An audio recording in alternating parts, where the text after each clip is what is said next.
In the tapestry of life, where every thread holds a story, America in black and white emerges as a haven for the voices echoing through the heart of our communities. In this podcast, we wade through the rivers of our collective experiences, celebrating the vibrant hues of change brought forth by the whispers of hope and the roars of action. It's more than just a conversation. It's a journey into the heart of our society, illuminated by the light of those daring to dream and do. Join us, and let your voice be the melody that guides us toward a dawn where every color finds its place in the masterpiece of our shared destiny. Together, let's paint a future brimming with the positives that dwell in our minds and the actions that shape our world.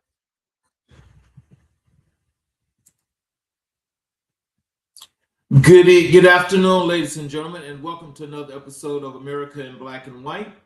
I want to begin tonight by asking a question that I believe more of us need to sit with, not in a think piece, not in a conference room, but in the quiet and honest chambers of our own hearts. If you've been given the privilege of leading others, whether that means leading a corporation, a congregation, a classroom, a community, or simply your own family, who is leading you? Who is tending to the interior life of the leader? Who is accountable for the well-being of the person everyone else depends on? America has produced some of the most visibly accomplished leaders in history of the world, and yet, in this very moment, we're witnessing a crisis of leadership so profound, so pervasive, so quietly devastating that it demands we call it by its true name.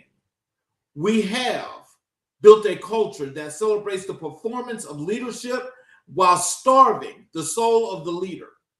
And nowhere is that truth more consequential and more urgent than among Black men and women who carry the double weight of navigating unjust systems while serving as beacons of hope for their communities. I want to speak plainly about something tonight that our community has not always had the language or permission to discuss openly: mental health and its relationship to leadership. For too long within the Black community, the expectation has been that strength means silence, that the leader does not break, he simply bends, that the pastor, the executive principal, the patriarch, the community anchor does not have bad days, does not carry wounds, does not need help, does not require rest. We inherited some of that stoicism from ancestors who survived the unsurvivable and had no other option. But survival and thriving are not the same thing. And the cost of confusing the two has been paid in the lives, the health, the relationships, and the unrealized potential of generations of Black leaders who poured from empty cups until there was nothing left to pour. Tonight, we choose a different conversation. Tonight, we choose honesty over performance. Tonight, we choose wholeness over image. And that choice, I want to be clear, is an act of profound courage. Authentic leadership, what it truly means to lead without amputating the parts of yourself that make you human, is perhaps the most underexplored and undervalued concept in our discourse on excellence. We have confused authenticity with vulnerability as weakness, when in fact, the courage to show up as your full, unedited self in positions of influence is among the hardest things a leader can do. It is far easier to wear the armor. It is far easier to perform competence than to practice it from a place of genuine wholeness. Authentic leadership asks you to do the terrifying, necessary, liberating work of knowing who you are, healing what is broken, and then leading from that real and rooted place, not from the person you have constructed to survive the room. That is not soft. That is the hardest work leadership demands. History has always known this, even when the history books did not record it so plainly. Frederick Douglass did not escape slavery and become the century's most eloquent abolitionist by pretending he was not wounded. He became powerful by transforming his wounds into wisdom and wielding that wisdom with ferocity and love.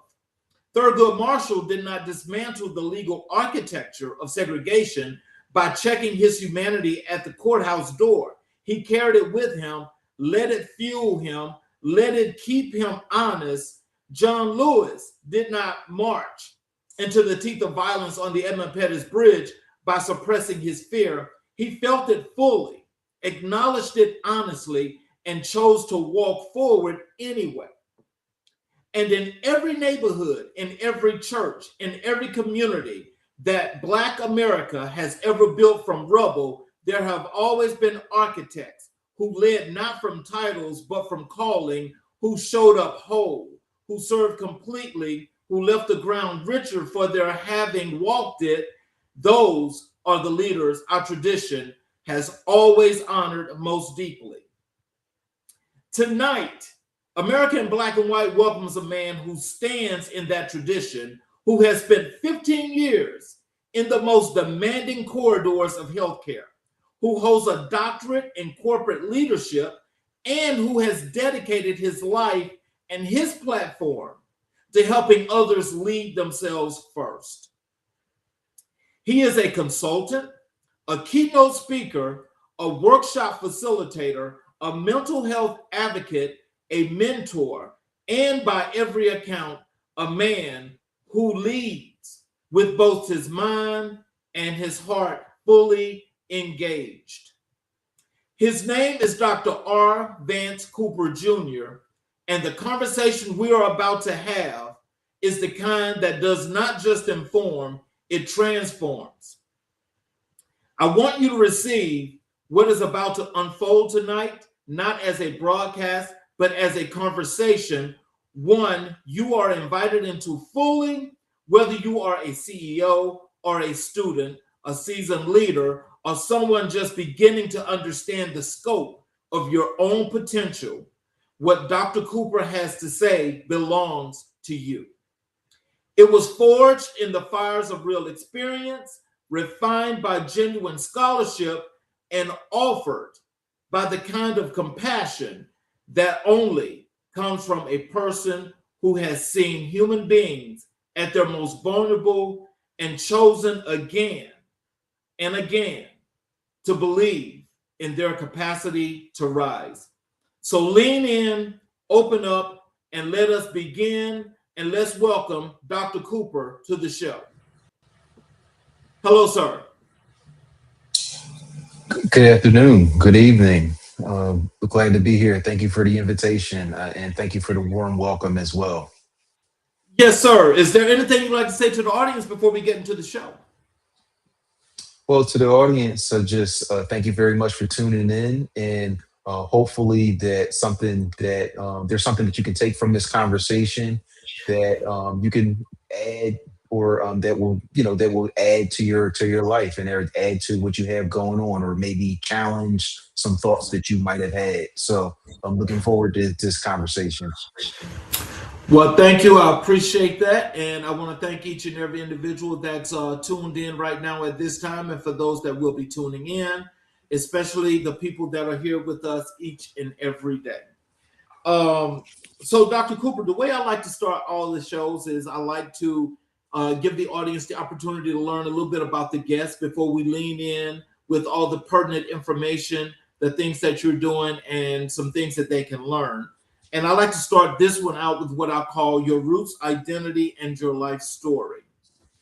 When you think back to where you began, the home you grew up in, the neighborhood you came from, the earliest version of yourself, What is the one image or memory that you believe tells the truest story of who you were always meant to become?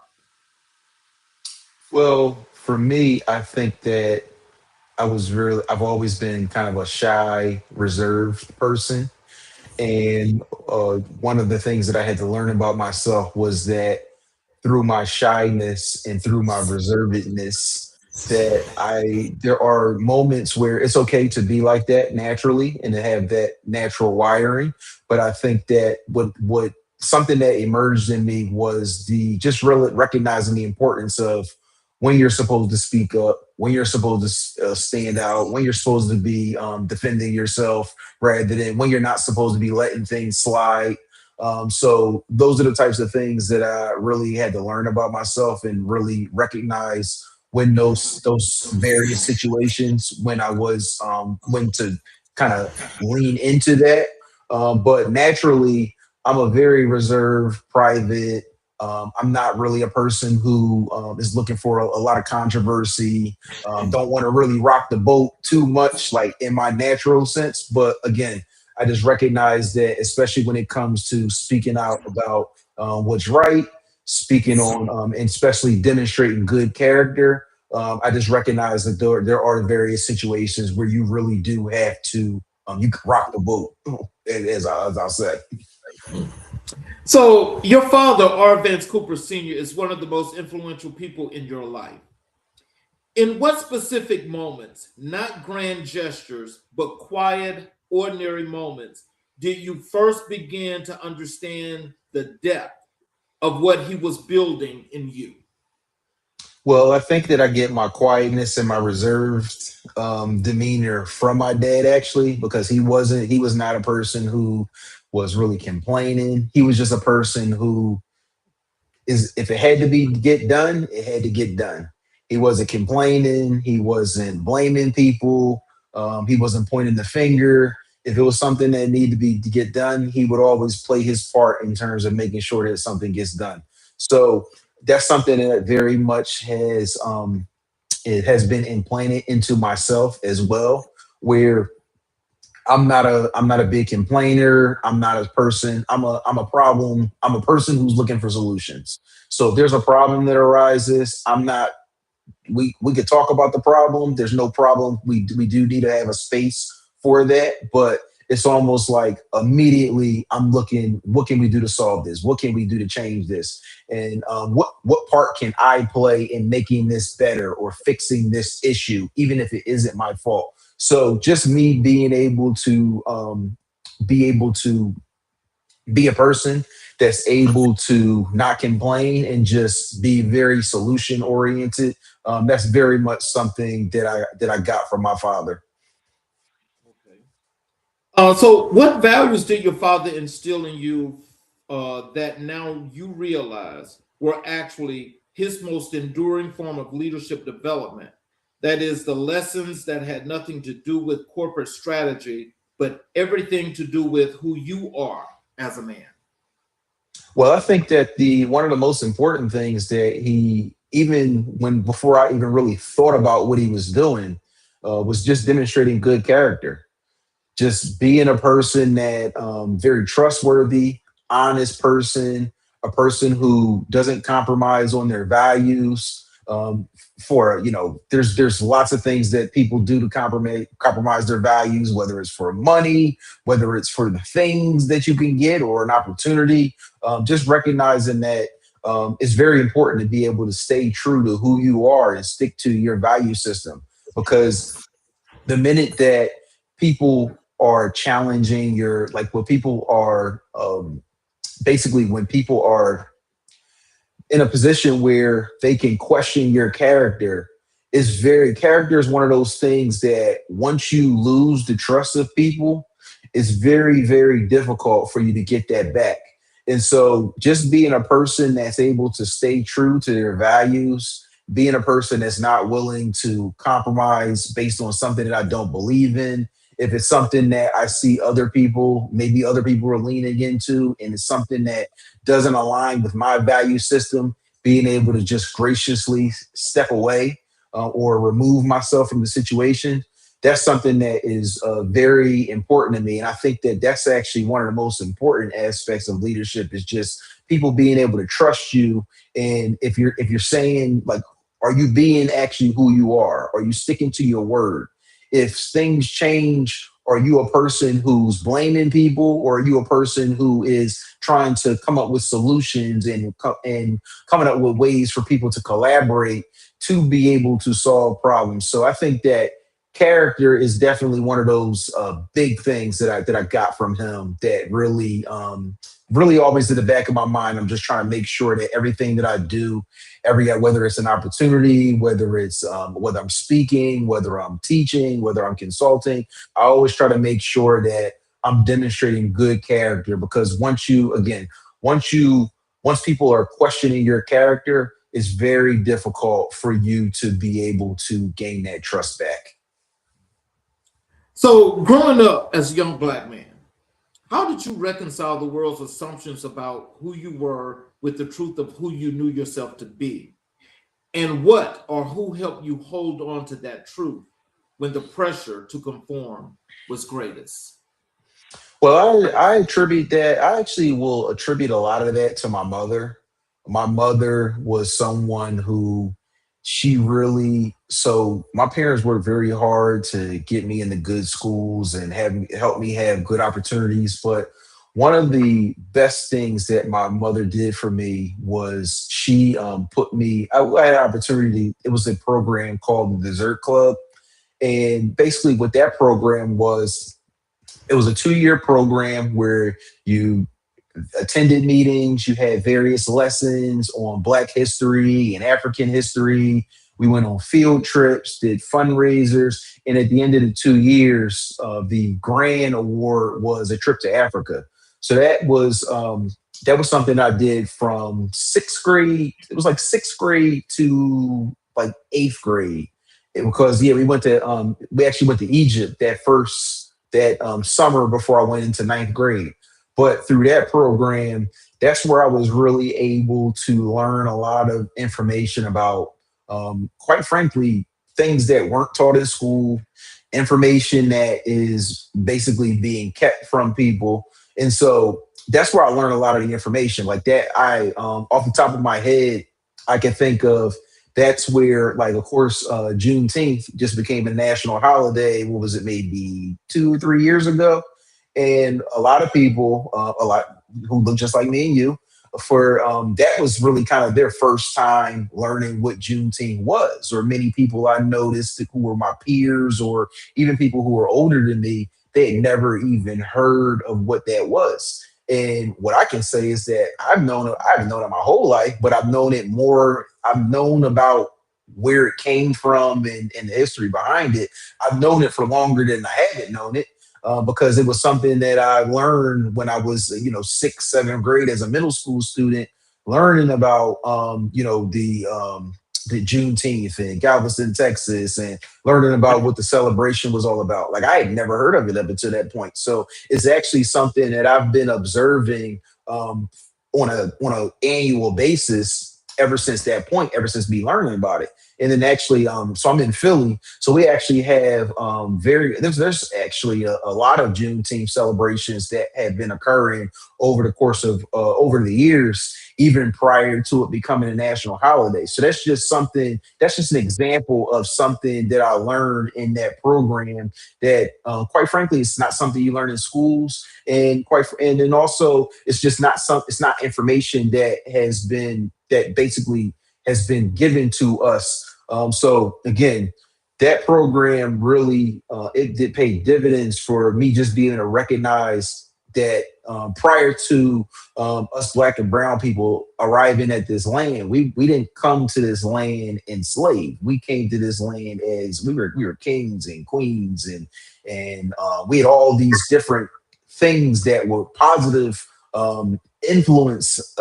We were people of influence, and all of that was stolen from us. So just being able to learn about the information that was stolen from us, and really being able to recognize our true roots, that was something that was very important to me, and something that I was able to embrace. Because in school, a lot of times, at least I can't speak to really necessarily what they're teaching the history now in schools, but I know when I was in school, Black history started at slavery.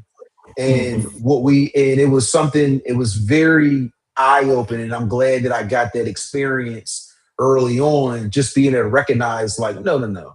This story doesn't start with slavery. Like there was something that happened before then. It's like maybe the story in America starts with slavery, but even with that, just learning about there everybody that was Black wasn't enslaved during that time. Like they were definitely people who were free, like free Black men and women that were doing lots of things that were having an influence, despite all the racism, despite all the things that were stacked against them. So just being able to learn that information early on, that really helped me recognize that. I just think it's very important for us to recognize that our story in America does not start with slavery. That's something that was very important and ingrained in me at a young age. So, as you think about that, from young you up to the leader that you are today, from that learned experience from then, what impact has that had on you and how you lead today as a leader? Well, for me, I work with a diverse clientele, all different types of organizations that I'm in. You're meeting all different types of people, American people who've immigrated here, Black, white, brown, you name it. I've worked with them, and so one of the things that I recognize is that I want to show up. I don't want to compromise who I am when I step into these spaces. And so me as a Black man, especially a Black educated man, I recognize that I have a responsibility to contribute to the betterment of us as a people. And so if that looks like me not judging people, just kind of having a conversation with somebody when I see somebody doing something wrong, calling out something that may be a negative stereotype or something ignorant that's being said, calling that out or correcting it with maybe it could be we in a land of you could just put out any type of conspiracy, you could upload it to YouTube, things that aren't researched, things that aren't fact checked. So I always like taking on that responsibility of just making sure that if there's a way for me to be able to help educate somebody or be able to uplift and inspire someone, that's what I want to be. I don't want to be a person that's putting people down, that is disparaging people, that's making fun of people. We all have flaws. Nobody knows everything, but I seek to be a person that is uplifting our people rather than putting them down. And at the same time, I think that one of the things that sometimes as Black people in this country, I think sometimes when you're trying to hold other Black people accountable, sometimes that can be it can be met with trying to use the right word. It could be Met with people don't want to malice. be. Yes, yeah, that's probably the best way for me to put it. But yes, there's a lot of instances where I think that there are many things that have worked against us in this country, whether it's racism, whether it's all any of the other isms that are still existing in this country today. I do think that it's a little bit nuanced because while that is true, there are systemic racist things that have kept us from advancing as a people, and some things are continuing to do that to us today. I do think that accountability is also something that comes into play because there are things that we as people can do in terms of being responsible and taking action within our means and controlling the things that we can control so that our situations can become better. And then also just making sure that the various stereotypes that people may share about us, whether it's Black people sharing the stereotypes or non-Black people sharing the stereotypes, making sure that we're recognizing, like, one of the things that I hear a lot of people saying is that Black people are not a monolith. And so just recognizing that we are everybody's different, we all have a lot of things to add, and we all have the potential to be people, to be persons of value, and we have a unique gift to be able to share with the world. And so my gift is really being able to speak life into people. And so again, me, I always, I want to speak life into everyone, but I'm especially inspired and passionate about speaking life into Black people, particularly because there are a lot of things that work against us. And I just want to make sure that I'm doing my part to ensure that the next generation of young Black males, men and women that are coming behind me, making sure that they're recognizing their unique gifts, their talents, and despite all the things that may be working against them over the course of their life, there are ways that we are able to overcome, and there are things that we are able to accomplish despite everything working against us. So let me ask you this, because I mean, that was definitely, you gave us the whole entire gambit. But I want to ask you a little bit more of an in-depth question here when it comes to that. When you think about culture and you as a leader, how are you able to stay within your cultural perspectives while working with this diverse group of people? How do you do that? I just think that it's just recognizing who you are and sticking to your values. Like, you really have to. I mean, I'm might be a little lighter than other people, but I'm still Black. I'm still a Black person in America. So there's just certain things that come with that. It, there's just certain experiences that you're going to have in America that are not necessarily. Some are going to be unique to me, but some aren't unique to me. There's shared experiences that everyone can have, and so just being able to recognize that, again, I think it all comes down to character and staying true to who you are.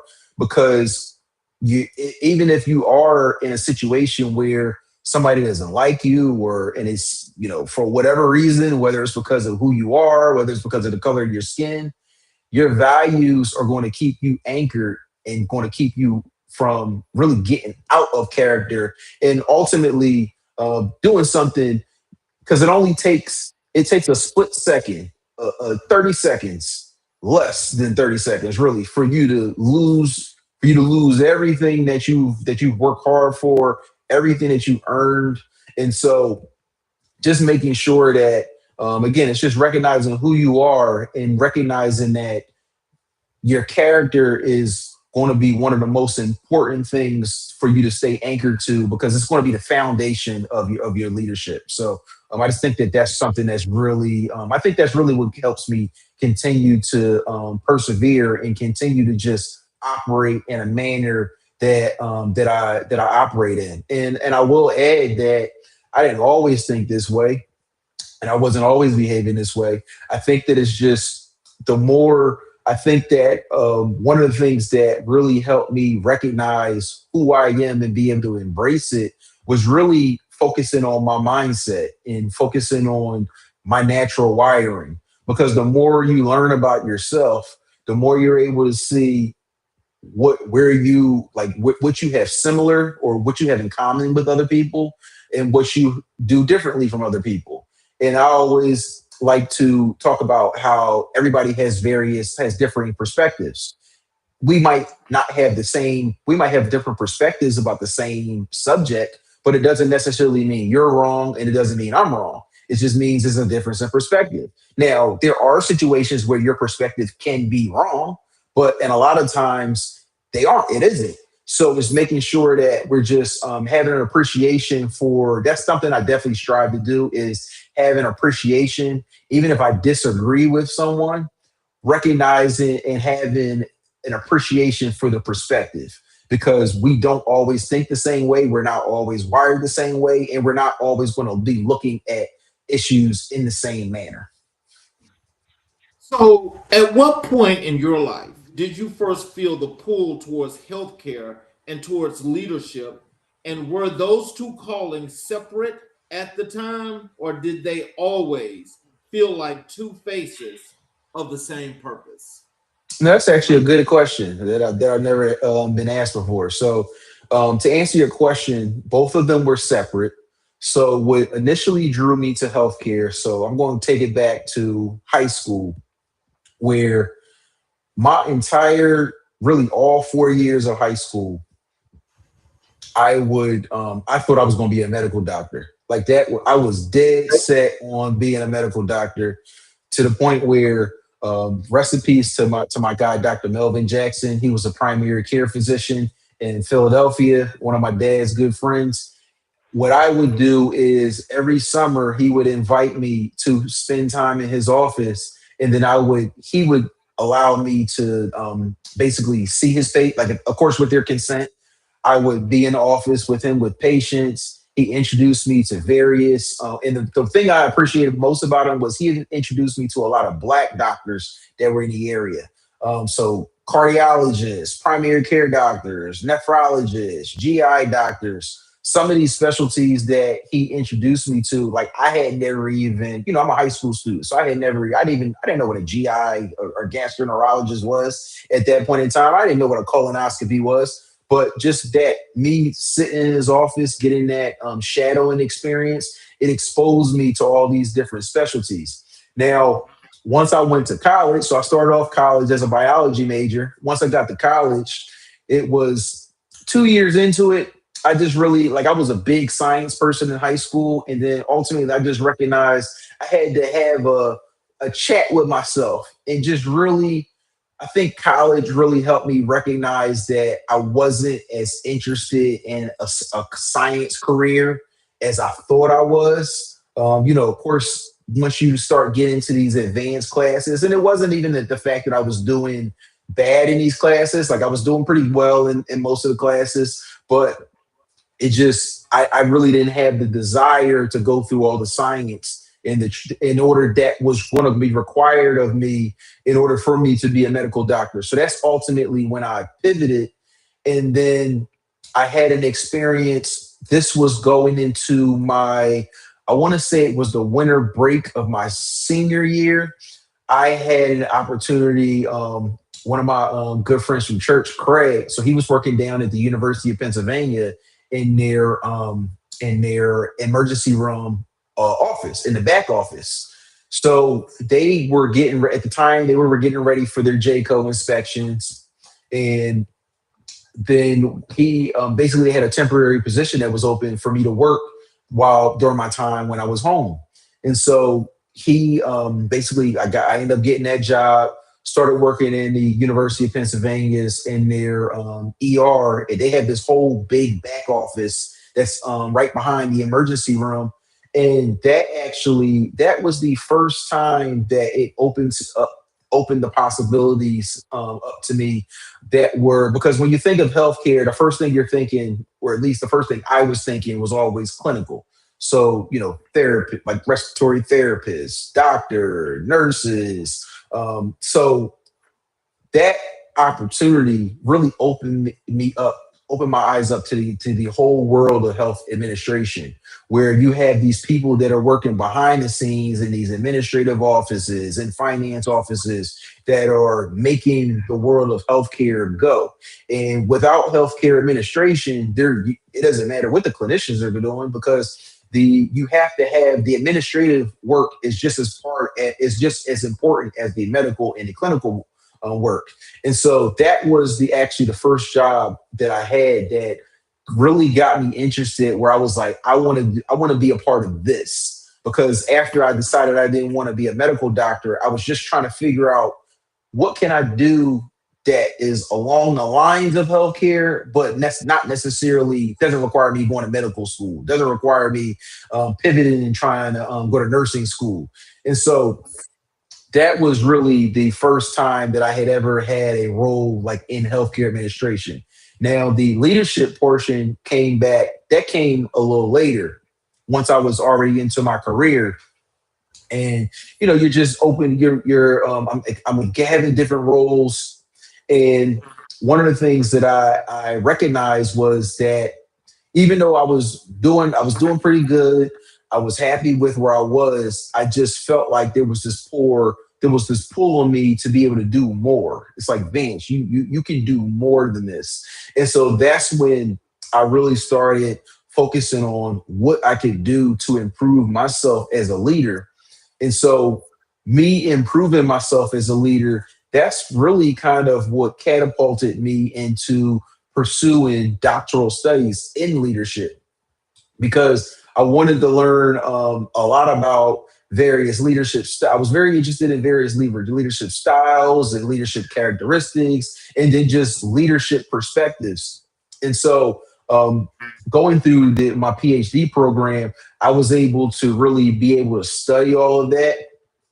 And so, simultaneously, while studying leadership, that's when I was really able to embrace who I was called to be as a leader. Because I think that prior to me really studying leadership, I wasn't really too sure about what I could do to be a leader. Because it was like, even though I had what I'll say, I'll quote unquote leadership roles, I really wasn't seeing myself as a leader. And one of the biggest things that I didn't necessarily learn it in my program, but I learned it as a result of my program, was that leadership is really a self-discovery process. It's really about looking inward at the various qualities and really being able to recognize your gifts and your unique talents and what you can do and how you can apply them to influence and inspire other people, and really ultimately serving other people. Because that's the other thing about leadership, is about serving people, not serving myself, not serving the title. It's about serving people.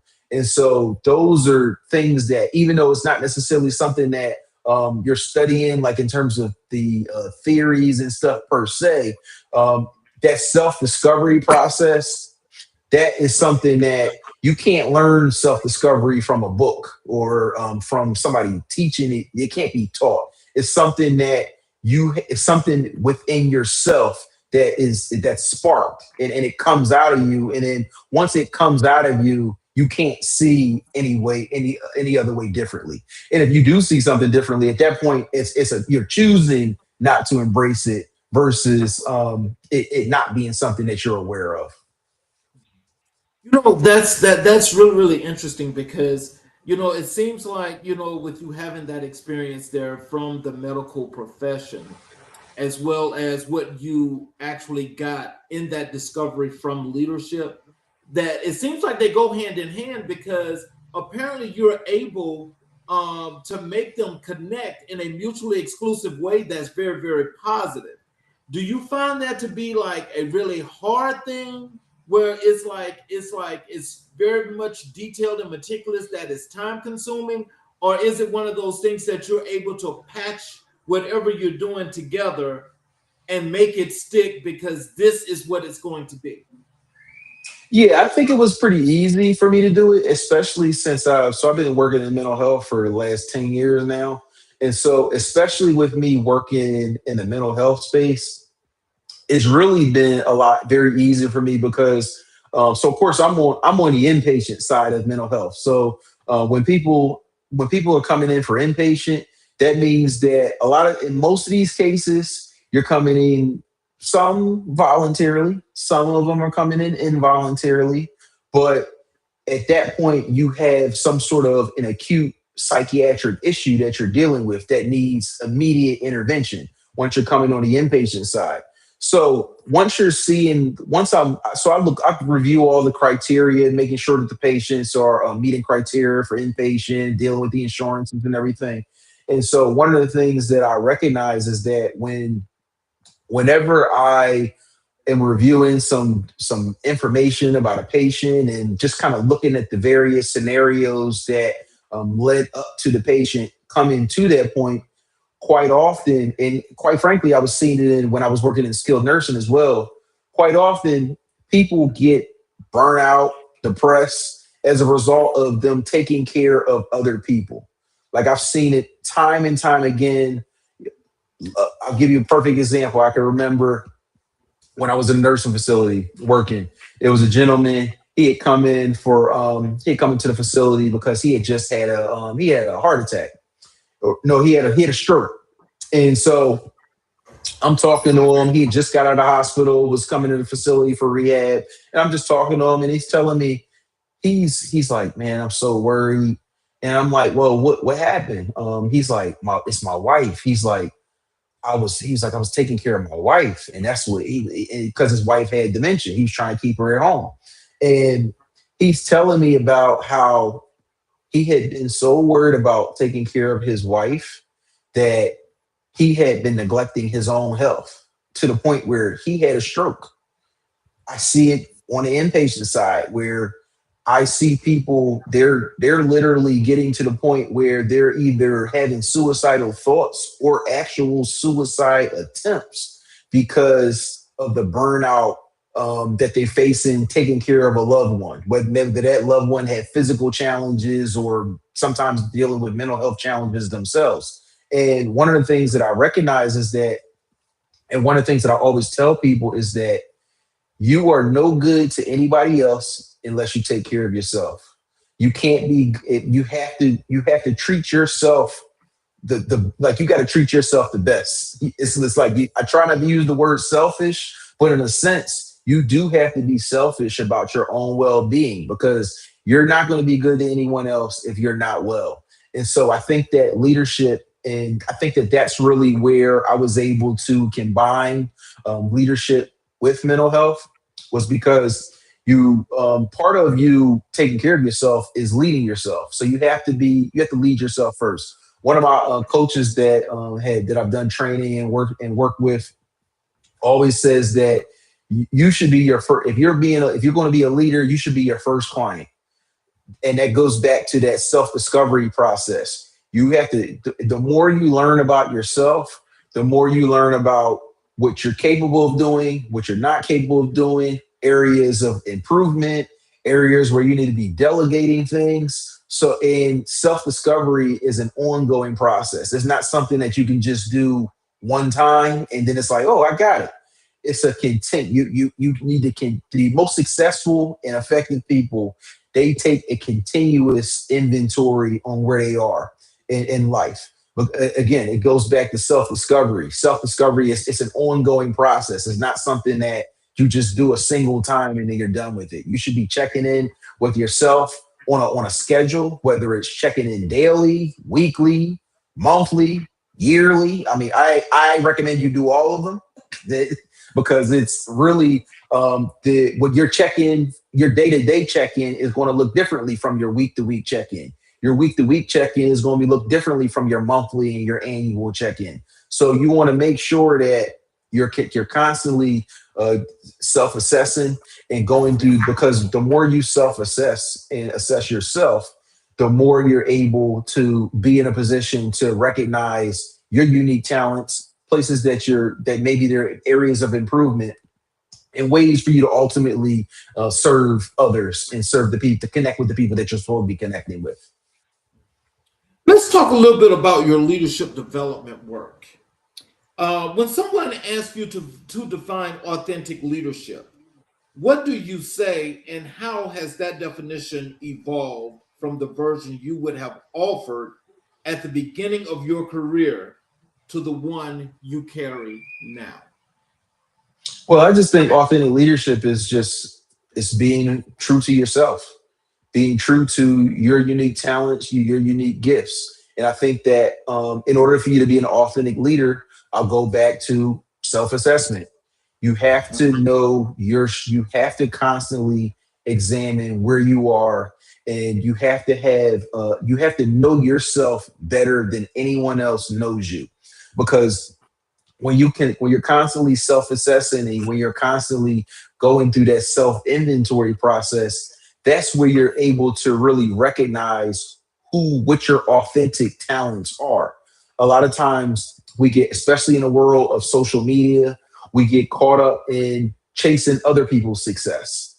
We see somebody succeeding at a thing, we'll say, and then we think if we do that thing, that we're going to have success. When it's like, no, no, no, no, no. That's not the way this success works. Success is doing what is authentic to you. So if it's something that, like, now you might see somebody doing something and having success with it, and you might be, if it's within your unique talents and your unique gifts, you might be inspired to do the same thing, and that's perfectly fine. But people, I think that sometimes when it comes to success, people don't realize that one of the things that people have to recognize is that success is personal. And so in order for you to be an authentic leader, you have to really lean into what success is for you. So success is for you for to go to med school. Success to you is to be an educator. You have to really lean into lean into your unique talents and your unique gifts in order for you to be a truly authentic leader. So, of all the dimensions of human development you could have chosen to study at the doctoral level, what drew you to the intersection of organizational structures and individual leadership capacity? Why corporate leadership specifically? That's a good question. So for me, corporate leadership, I chose corporate leadership to study. And what drew me to it was because, so a lot of people will get into these very specific fields like, African American literature or physics, chemistry. Whereas I think that when you think of leadership, leadership is a very broad, like it's very broad. And so I think that the broadness of it is actually what attracted me to it.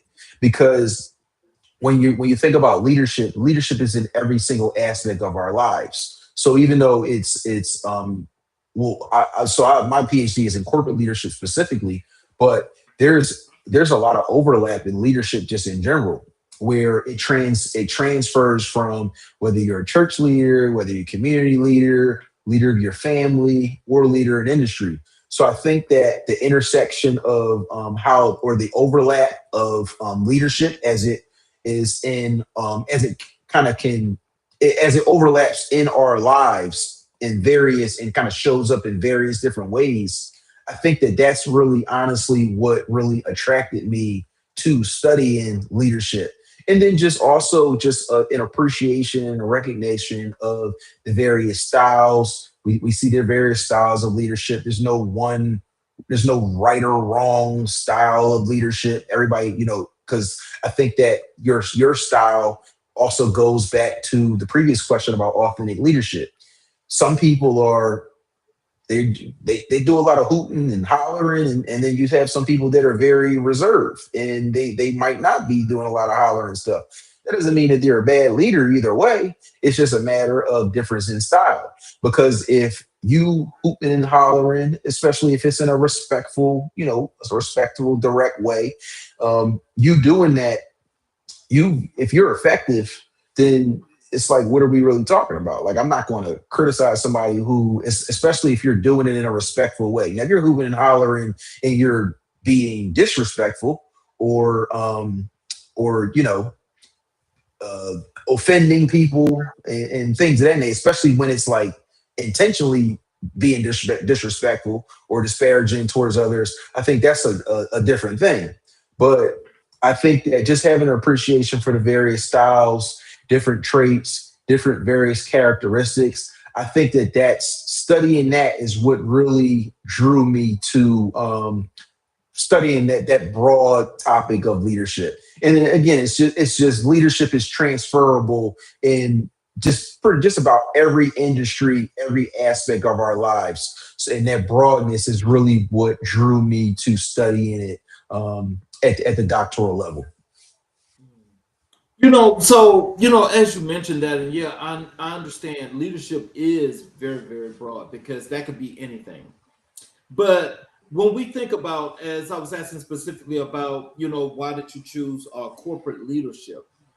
Can you tell me when you delved and when you decided that you wanted to learn more and be more of a corporate leader, what was the purpose of that? Was it like for the cultural perspective? Was it more of the knowledge purpose? Was it more of just getting the understanding of building your own ecosystem? What was that actual purpose? I think the purpose of it was really for myself, but it really was, I really wanted to be a person that was able to break, because when you're doing doctoral work, you're reading all these journals, you're reading dissertations and things of that nature, where the average person isn't going through scholarly journals. The average person has never read a dissertation in their entire life.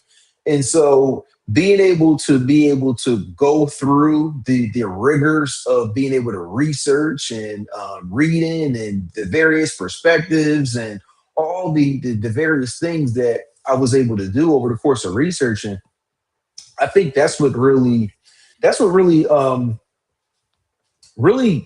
got me that's what really got me really intrigued and really made me want to be a person that was being able to break these complex. I don't believe that. I always cringe when I see people who have PhDs just only holding conversations with other people who have PhDs, because it's like, what are you learning all this knowledge for? What are you doing all this research for if you're not going to be able to articulate or communicate these advanced studies and these complex themes, if you're not going to be able to communicate that to the average person?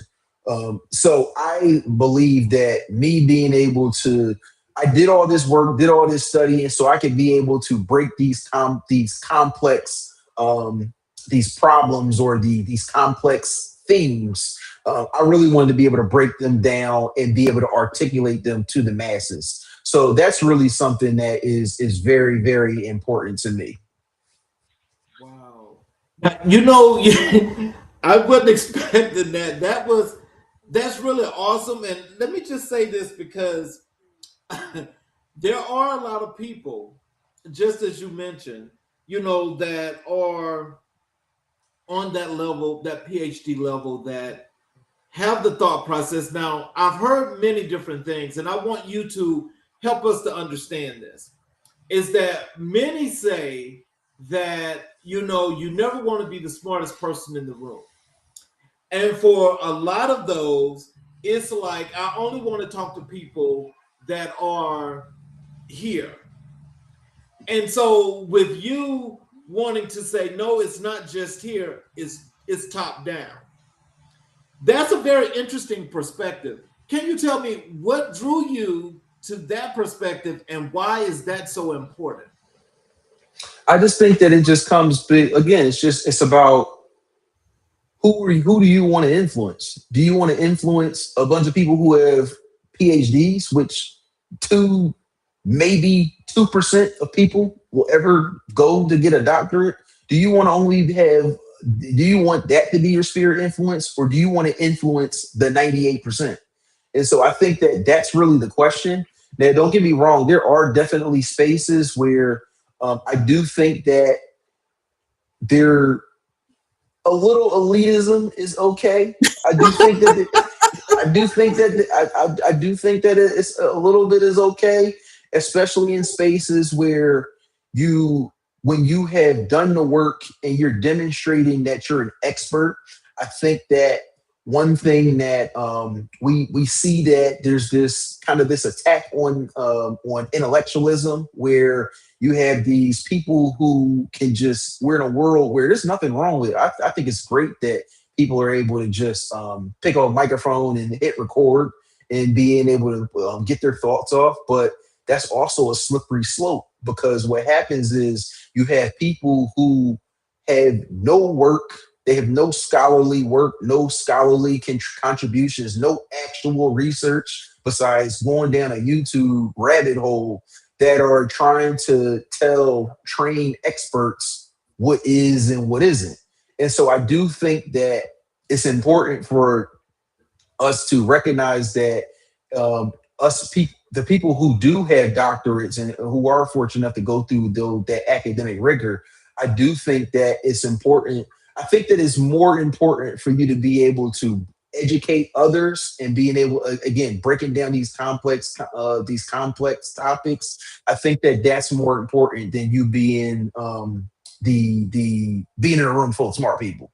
Because if you're in a room full of smart people, you're not going to be able to, again, you're not going to be able to have an influence on the macro, which is ultimately you want your work, whether you're a researcher, whether you're a panelist, whether you're a writer with all these publications, you want that stuff to be you want to be able to communicate that, and you want to be able to share that with people who do not have the knowledge base that you have. And I think that's more of a mindset thing, because I think that if you're thinking from a perspective of making sure that you want to influence people who maybe don't have the knowledge base and and educating people who might not have that knowledge base, I think that that makes it whereas you don't really get too caught up in the elitism of everything. Because again, for me, yes, I'm not going to correct anybody from calling me Dr. Cooper, but I was Vance before I was ever Dr. Cooper. So I'm always going to be Vance first before Dr. Vance Cooper. And so I think that it's very important. It's very important for us to not get too caught up in these titles, because a title is just a title. I know plenty of people who, well, I won't say plenty, but I've met many people who are doctors and they're quite frankly idiots. And so being a doctor alone or having a doctor alone doesn't necessarily even make you better than the next person. And you shouldn't let that title make you. Because again, there's always somebody that's going to people. First of all, people are watching you, and then second of all, it goes back to character. Are you going to be a person who's seeking to educate, or are you going to be disparaging people because they don't have certain knowledge bases? And so it's just really it's just authentically who I am. Like it really is authentically who I am, and I just try to stay true to my values, and I try to just not come off like I'm better than somebody just because I have a PhD. But there are times where, like I said, if you're on the internet, not you're just talking about something that you saw, you're creating a YouTube video about something you heard somebody else say on YouTube, and you haven't done any actual research, you haven't read any articles, you haven't done any studying on it. It comes down to like making sure that you're educating the next person, but at the same time, you want to do it in a respectful manner and making sure that people aren't feeling discouraged or feeling down because they don't have the knowledge base that you have. So, in your experience, what do most leadership development programs fundamentally get wrong, and what is the cost of that error? Not just for the individual leader, but for the people they are responsible for. I would say that I think that probably the leaders that tend to have the most problems are people that are more of transactional versus transformational. So if you give me this or you do me this favor, I owe you, I'll do this favor. I think that when there's nothing wrong with having that transactional base, because I do think that that's something that's important. But when that is the root and the way you run your leadership, you're going to get yourself in trouble. Like you're going to find yourself in trouble because you're going to end up either it's going to cost you something. You're going to end up compromising your values on something, or you're going to be able to you might end up writing a cash that you can't write a check that you can't cash as well. So I think that anybody that is encouraging someone to lead from a more transactional perspective, I think that that's very dangerous. Now, if you are a leadership program or consultant and you're focusing on your primary focus is on transformation, I think Mhm. that is the beginnings of what doesn't mean that the program is going to be good, but I think that is the nature of or a quality of what I would say is a good leadership development program. You always want to double down more on a transformation because again, the leadership is about serving the people. If you're not inspiring the people based on that vision, based on your character, based on your attitude, if you're not inspiring people, you're venturing to the point where you're manipulating people. And so I think that when you focus on that transaction versus instead of the transformation, transactional leadership, you're more capable and, and it's a lot easier to be able to manipulate people to get what you want because of that transaction, that give and take. So you always want to make sure your main focus in leadership is on that transformation. Wow. You know, you said a lot there, and I want you to see that's a key point that I hope if people are taking notes, that's something to take note of. That's very much so well notable. Let's talk about a little bit about your mental health advocacy. After more than a decade working inside healthcare systems, what was the specific experience or realization that moved mental health advocacy from something you were professionally aware of to something you felt personally called to champion? Oh well, that's kind of easy for me, especially working on the inpatient side. They're quite frankly, a lot of our black and brown folks they avoid therapy, they're avoiding mental health. And one of the things that I had to recognize working in the space is that your mental health is arguably, I'll say it's more important, but if we don't want to say it's more important, it's just as important as your physical health. Because when your mental health is off, it has a way of being able to trigger your nervous system in a negative way. People sometimes that you have I've seen people have physical aches because of anxiety or because of stress. Like I can remember in my I was probably I might probably about 25 or so. I can remember where this was like right after I had finished grad school or in the middle of grad school. I'm looking for a job. We're kind of coming right out of a recession back when this is probably like 2012, 2013 or so, and I can remember my stomach was just starting to hurt. Like it just was. I could not figure out what it was. And oh, I'm eat. I didn't feel like anything bad was happening, but it's just like this stomach thing was happening. And then so it got so bad that I ended up going to the GI doctor myself to the point where I had colonoscopy and everything, colonoscopy, endoscopy, just to see if there was anything going on in my stomach. Everything came back normal, and then the doctor said, "Hmm, so everything is normal. Like, talk to me about what's going on in your life." And then when I was talking about struggles with finding like a job in my career and things of that nature, they were like, "Oh, I know why we didn't find anything. This is stress." They're like, "I really think it's stress." So it's like stress had me going to the doctors. I'm getting scoped at 20. They don't even do those for people that are 25. Like they rarely do them before you turn 40. And so I'm going through all that and then just recognizing that it's just stress in my body. Stress it's causing stomach challenges and things.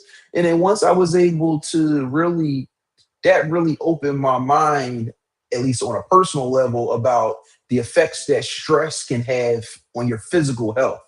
And so ever since that point, I made it a point. It's not that I don't have challenging times, it's not that I don't have stressful times, but one thing about me is that I am not going to worry.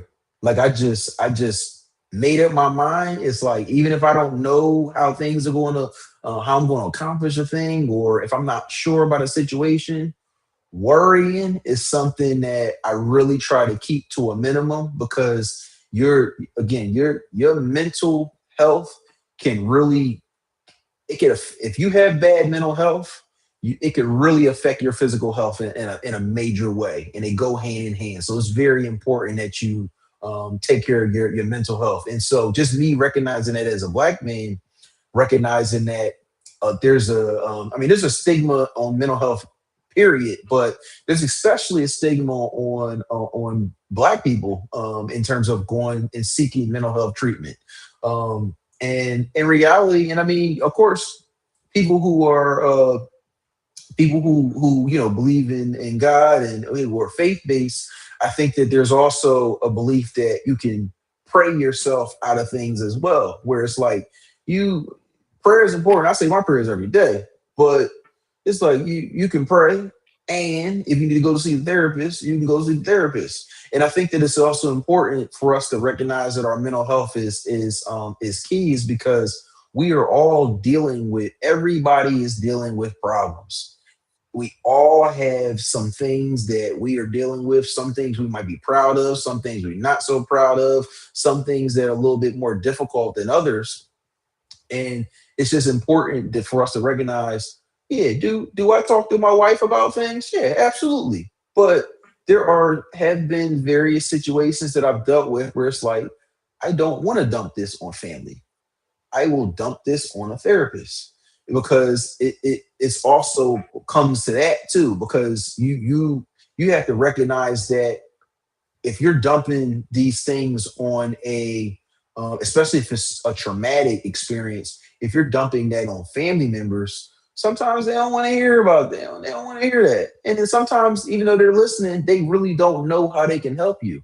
I think that it's important for us to take care of our mental health, because that helps you recognize how you're able to cope with the various things that you're going to be experiencing, and healthy coping mechanisms. So I think that if you don't get anything out of mental health treatment, whether it's therapist or psychiatrist, I think that just the experience and the tools to be able to cope, I think that that's invaluable experience.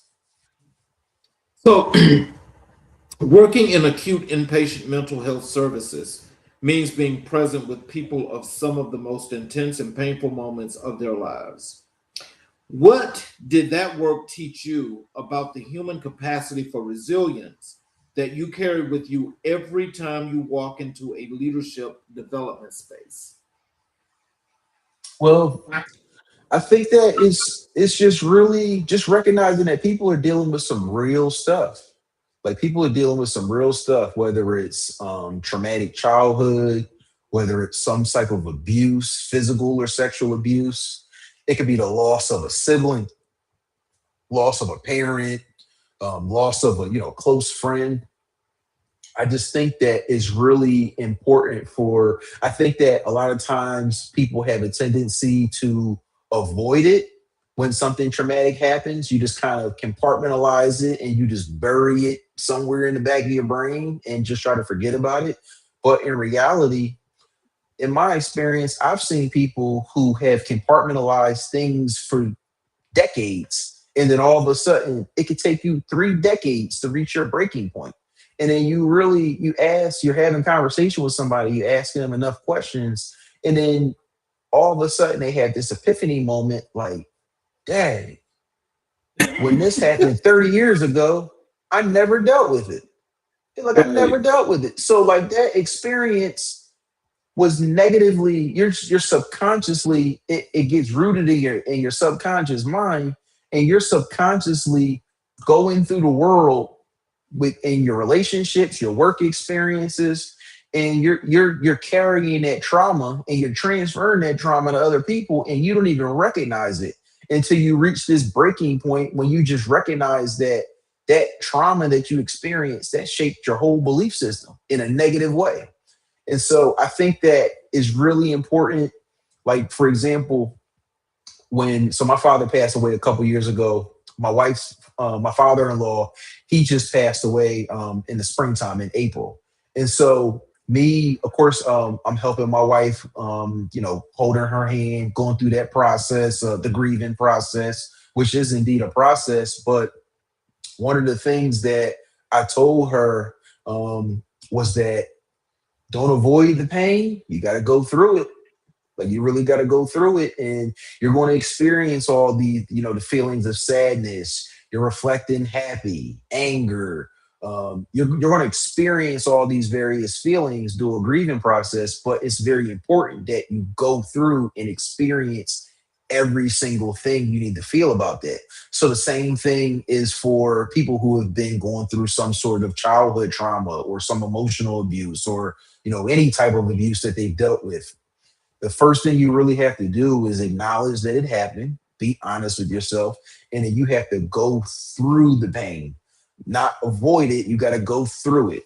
And going through it is something that's easier said than done, because you might, a lot of times I think people avoid going through these the grief or or dealing with these situations because you might be upset about what you discover, and you might not like some of the things that you uncover about yourself or uncover about the situation. But I think that it's a very necessary evil, or actually I won't even say the evil, but it's a necessary thing for you to go through these things, because that's really the key to becoming a better person, or whoever you're supposed to become as a result of the experience. We have the ability to be able to use the experiences to make us a better person, or dwell on the experience, and that's going to make us, ultimately it's not going to make us a so good person in the long run. So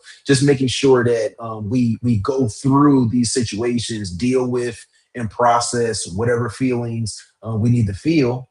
And processing it's an individual, that's something that's individual.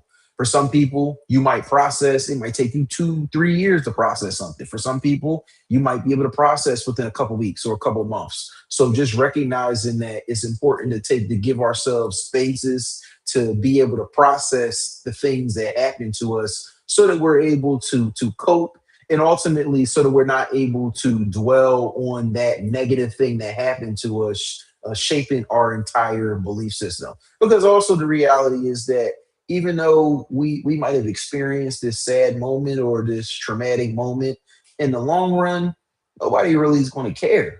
So it's like the onus is on us to really be able to, again, go through that self-discovery process, to be able to really recognize what we need to go through to be able to end up the best person possible, and who we were just created to be, as a result of that experience on the other side.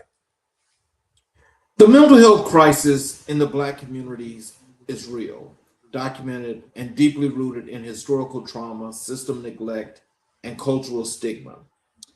From your vantage point, as someone who has operated inside the system and know what works in transforming the culture surrounding it, what do you believe is the most misunderstood dimension of this crisis?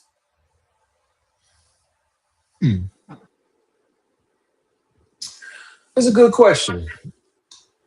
I think that there's probably a couple of things that are misunderstood, but I think that one of the things that is misunderstood is that it is a process, especially when you're healing from some sort of traumatic event. It's a process. It's not going to be something that you're going to just. It's not some overnight remedy. It's not something that you're going to just be able to throw a pill at and it feels better. It truly is a process. And so it's a matter of you just recognizing whatever that process looks like for you, and then just processing in a healthy way. Because I do think that there's obviously negative ways to be able to process, whether it's, self-medicating, things of that nature. Sometimes people lash out at others. So just really understanding that it truly is a process. It's not, especially when you're dealing with some sort of traumatic event, it's not something that you necessarily want to get over in a day. or get past, or you quite frankly, you might never get over it. Like I could speak to like the me losing my father. That's not something that you get over. Like you don't really get over that. And quite frankly, I don't want to get over it. It's something that I have gotten through. And so I think that is a difference between getting over something and getting through something. Because when you get through something, you're embracing a process. There's just some sort of process you went through to be able to heal, to be able to, it's like, all right, things will never be the same. Things will never be the same as they were.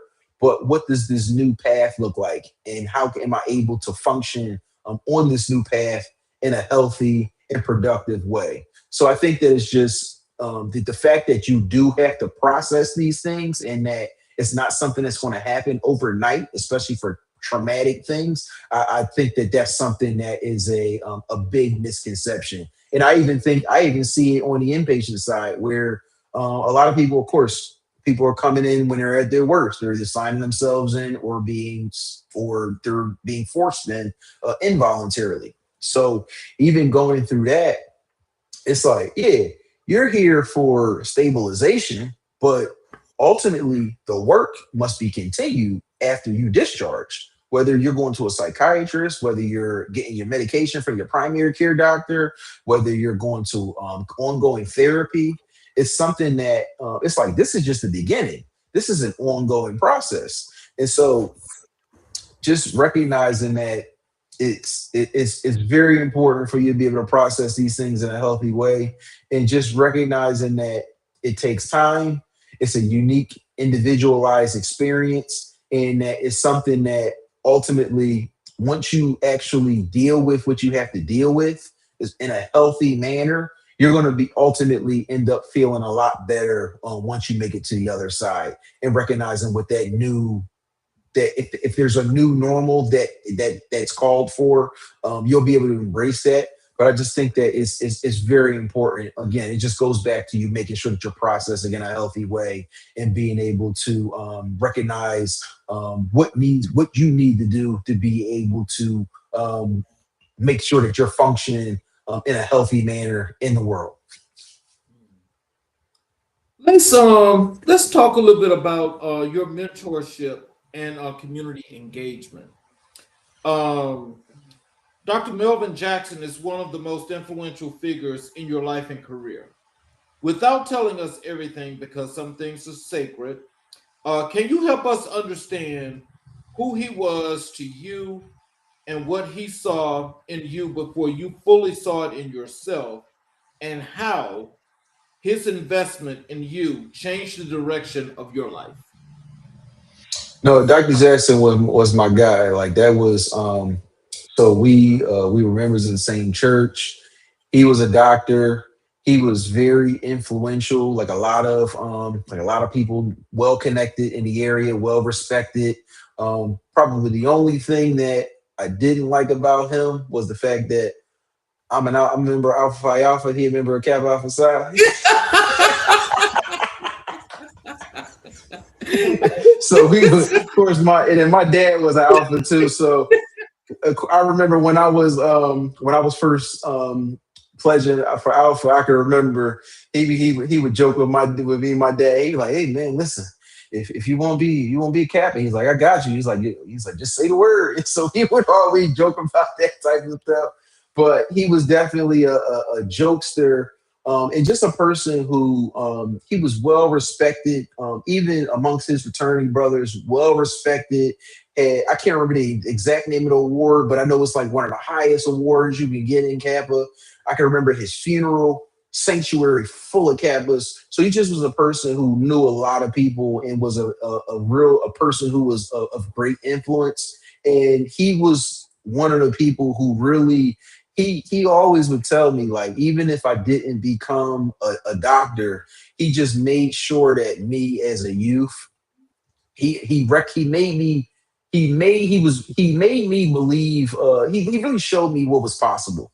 Like even with one of the things that I felt was interesting about him is he didn't actually go straight through to med school. He went to college, then he went to the military, And then after the military is when he became a medical doctor. So he didn't even go to med school until he was in his 30s, which I felt was what I thought was fascinating because to me as a teenager, I'm like, oh, if you don't go to med school when you don't go to med school in your 20s, it's like it's over. But even inspiring me and showing me that it's never too late to be able to go after your dreams. That was something that was definitely instilled in me from Dr. Jackson.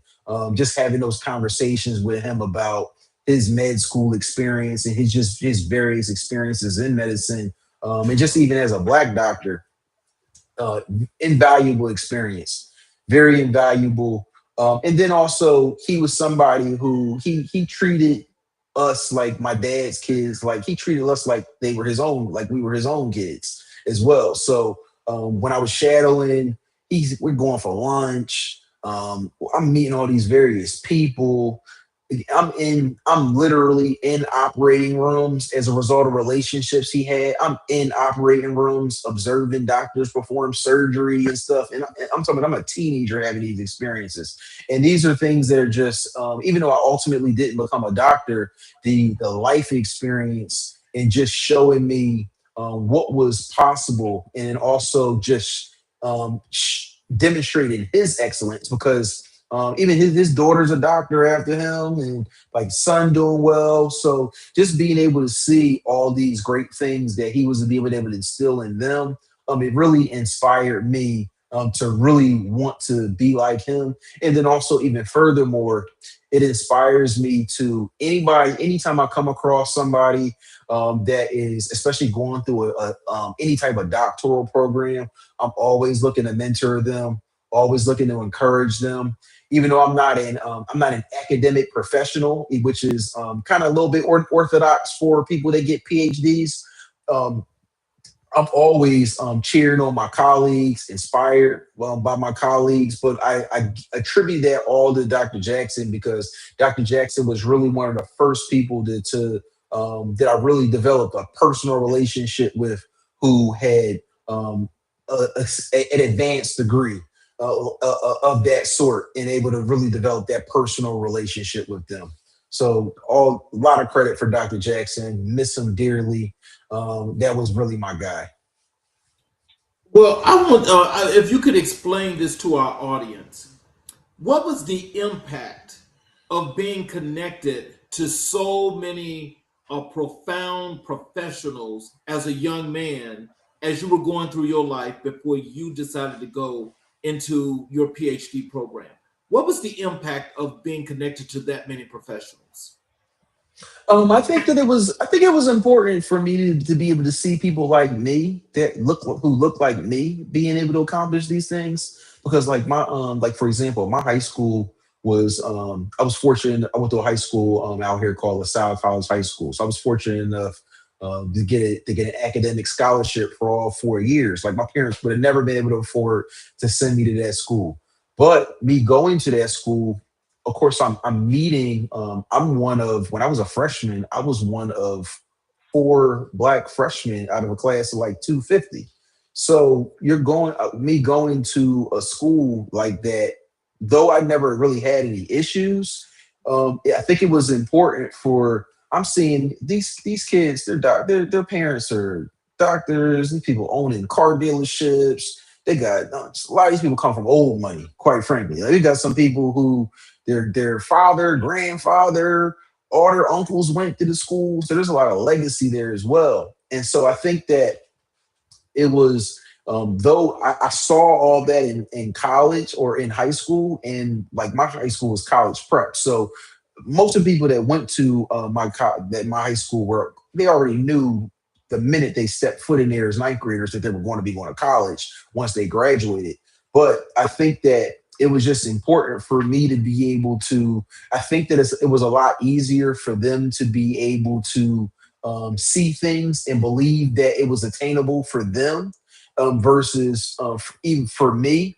So I think that even though I did have that experience, I think being able to be in the company of people who like black people who were also able to demonstrate success in their own way, I think that was something that really helped cultivate and just instill a belief in myself that if it was attainable for them, that it's also attainable for me. So I think that that was something that's very important. So, what did being mentored by someone like Dr. Jackson teach you about the actual practice of mentorship? Not the idealized version, but the real, sometimes uncomfortable, always demanding work of walking with someone through their development. I think that it's just important to for you to you want to be able to extend an olive branch for individuals that are coming behind me. I think that one thing that it's like Dr. Jackson was teaching me. I didn't even really recognize it at the time until I was actually like studying mentorship. Was Dr. Jackson, he instilled qualities and gave me game because he wanted me to do better and be better than he was. So I think that that's something that's important and also and often missing from mentorships. If like you're if that person is a genuine mentor, they should be giving you so much game that you be better than them, you making more money than them, you having more success than them. And I think that he truly wanted that for me. Whereas I think that we see in some situations, I won't call any names or name any specific programs, but we have mentorship programs where people are giving you A through X, and then they give you just enough for you to continue needing them. And I think that if the mentorship is genuine, you should be wanting to give them so much gain that they don't need you, that they do become better than you. And so I think that when that's the thought and that's the intent behind the mentorship, I think that those are the most genuine mentorship relationships. And I can honestly say that there's many people who have done that for me, but I can honestly say that Dr. Jackson did that for me. He didn't want anything from my father. He didn't want anything from me, even though we obviously we helped each other out when appropriate. But he wasn't looking for anything from my father. Wasn't looking for anything from me. He just really wanted to inspire and instill values in me so that I could be the best person possible as I was matriculating in my studies and through school. So I just think that that's something that's very important in mentorship. I call it out every time I see it. Every time I see somebody charging for mentorship, I'm like, how are you charging for mentorship? You can't put a real price on genuine mentorship. And so it's just not a thing. And it's not to say that there aren't situations where it is appropriate for there to be expenses. Like if there's, I think that the only time you should really be charging for mentorship is if that mentorship is like if you need materials, you're paying for a trip or something like that, where you have to, it's a part of you being mentored where you need to get those. I think that that's okay. But if I'm paying you to mentor me, cat, fake. It's not genuine. And so he wasn't looking for anything from me. And so that selflessness is really what one of the things that he instilled in me. And so whenever I am mentoring someone, whether it's a doctoral student, whether it's a youth, I'm not looking for anything. I want them to not make the mistakes I made. I want them to genuinely be in a better position as a result of my mentorship than I was when I was in their position. Final question for you. Kevin Harden Jr. occupies a different but equally powerful place in your story. As a peer, a brother in purpose, a same generation influence, how has the presence in your life shaped, how has his presence in your life shaped you in ways that elder mentorship alone could not?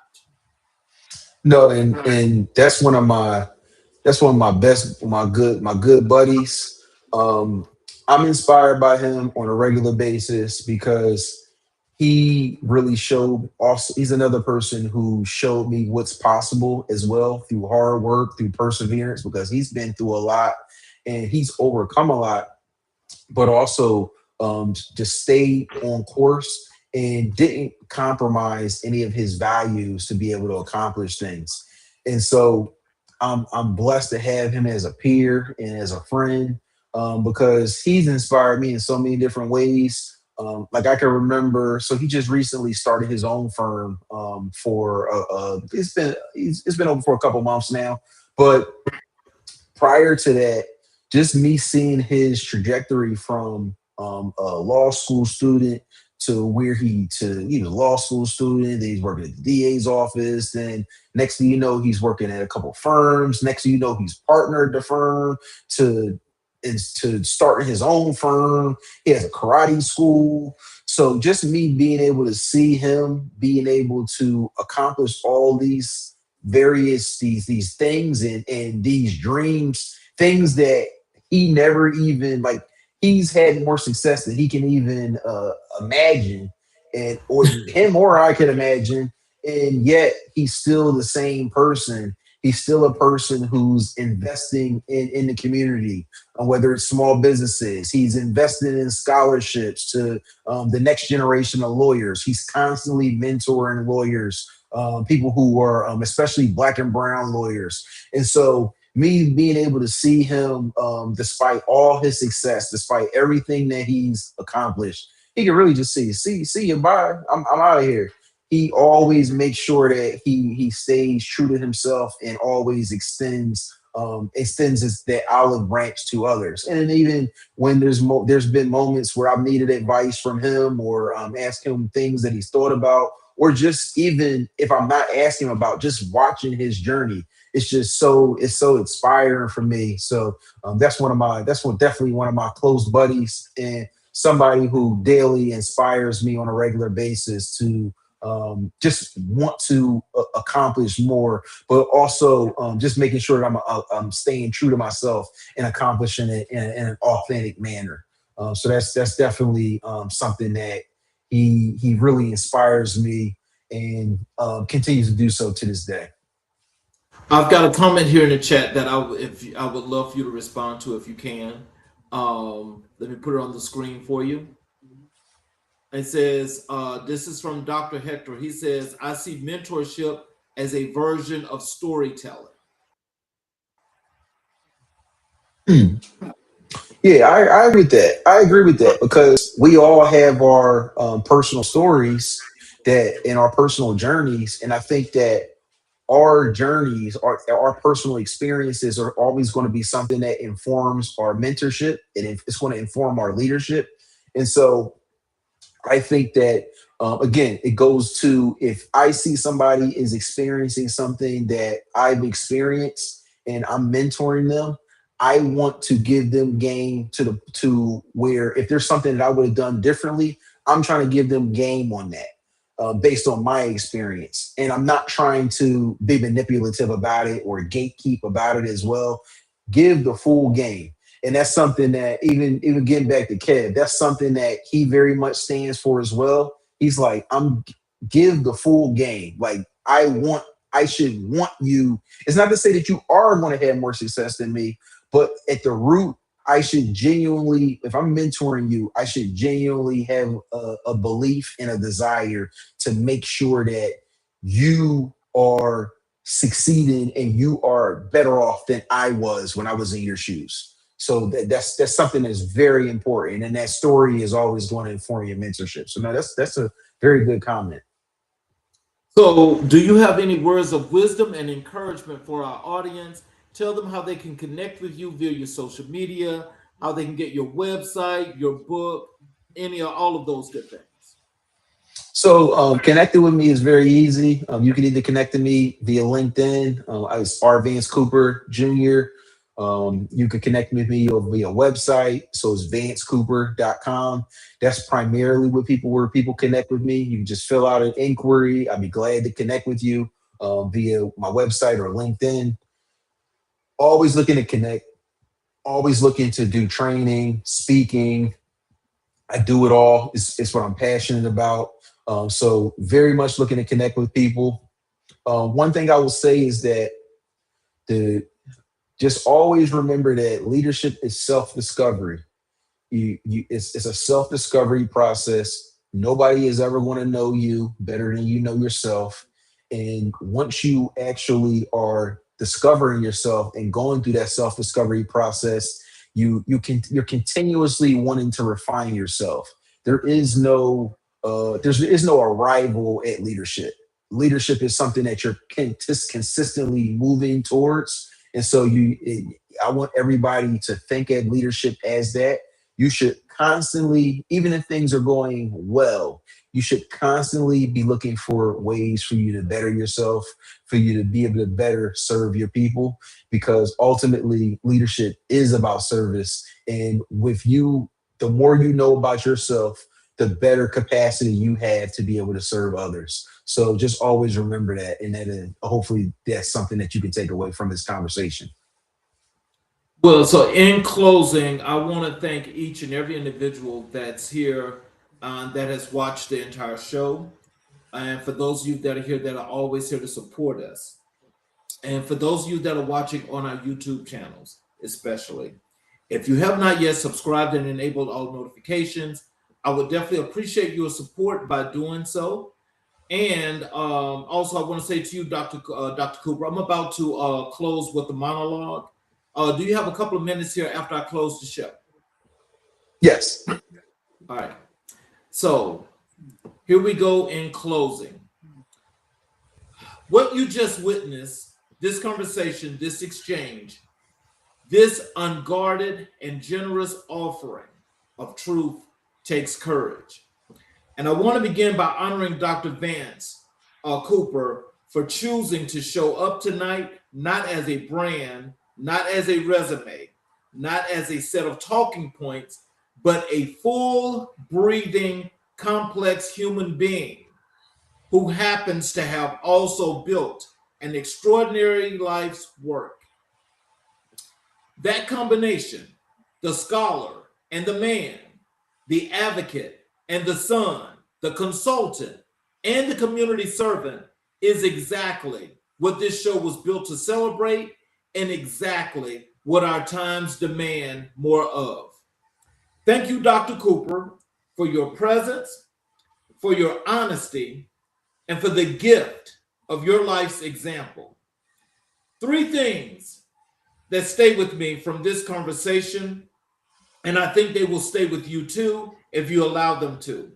The first is the call to lead yourself first, not as a slogan, but as a daily, disciplined, sometimes humbling practice of turning inward before you turn outward.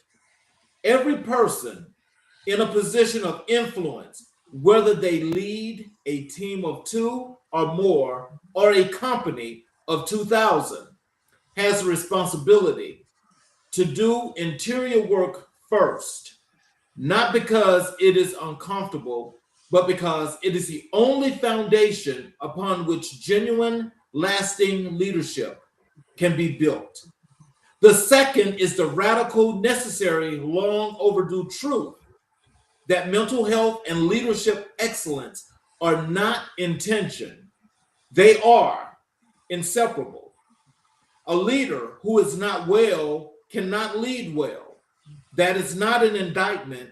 It is an invitation to invest in your own wholeness with the same urgency and commitment you bring to every other aspect of your professional life. And the third thread is the one that runs through this entire episode and through the history that opened it. The power of mentorship, of brotherhood, of Black men choosing deliberately and courageously to lift each other. That is not a soft story. That is the infrastructure of our future. I want to speak for a moment from my own heart as the host of this show, and as a Black man who believes in the power of this kind of honest, culturally grounded conversation. American Black and White was built on the premise that our stories, the full, complicated, glorious, painful, triumphant stories of Black life in America, deserves a platform that treats them with gravity and the love they have always deserved. Tonight's conversation is exactly why this show exists. We live in a moment that is asking us loudly and urgently to produce leaders of uncommon quality, leaders who are not just smart or credentialed or charismatic, but who are whole, leaders who know themselves, who have done the work, who lead from a place of genuine clarity and compassion. Dr. Cooper's life and work is a blueprint for what that looks like. And I am grateful beyond measure that you were here tonight to witness it. Before we close, I want to speak directly to you. Yes, you, wherever you are watching this. I want to ask you to do 3 things before this week is over. First, check in with yourself. Not a performative check-in, but a real, quiet, honest sit-down with the interior life you have been too busy to visit. Ask yourself how you are really doing. Then, if the answer is anything other than thriving, give yourself permission to seek help without shame, without apology, and without the false notion that needing support makes you less than the leader you are. Second, find a mentor and be a mentor. Reach out to someone who has walked further down the road than you and ask to learn from them. And then turn around and do the same for someone coming behind you. That chain, that beautiful sacred chain of mentorship is how our community has always built the future. And the third, choose wholeness in your leadership, in your relationships, in your private life. Choose to show up as your full self, not the edited version that you believe the world can handle, but the real, complete, powerful person that you actually are. The world needs that version of you. We need that version of you. Tonight in America in Black and White, we were reminded that this country is exactly what our show's name says it is. Complex, layered, beautiful, unfinished, and full of the kind of stories that can change everything if we are willing to tell them and hear them honestly. We're not done building, we're not done becoming, and conversations like the one you witnessed tonight, grounded in truth, rooted in community, animated by love, are precisely how we build the future we deserve. I'm your host, Charles Zachary King. Thank you for being here. Thank you for watching. And thank you for caring enough about this moment to show up for it. We will see you next time on America in Black and White. Good night to everyone, and please have a great evening.